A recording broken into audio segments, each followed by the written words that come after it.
Hər vaxtınız xeyir. Bugün paytaxt ərazisində hava şəraitinin əsasən buludlu olacağı, arabir tutulacağı və yağmursuz keçəcəyi gözlənilir. Bölgələrdə duman müşahidə olunacaq. Bəzi dağlıq ərazilərdə isə yolların buz bağlama ehtimalı var. Bəs növbəti günlərdə hava şəraiti necə olacaq? Bu barədə ətraflı məlumatı Milli Hidrometeorologiya Xidmətinin Hidrometeoroloji Proqnozlar Bürosunun mütəxəssisi Fidan Hacıyeva təqdim edəcək. Buyurun.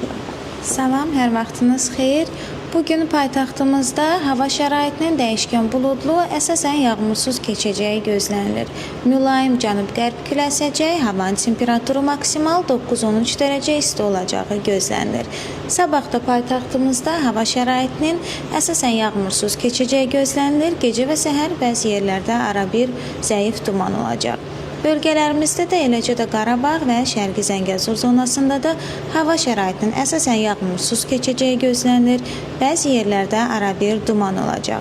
Havanın maksimal temperaturu 11-16 dərəcə isti, dağlarda isə 0-5 dərəcə isti olacağı gözlənilir. Qeyd edim ki, hava şəraiti ilə əlaqədar gecə dağlıq ərazilərdə yolların buz bağlaması ehtimal olunur. Təşəkkürlər. Bizim çatdıracaqlarımız bu qədərdir. Sözü sizə ötürürəm.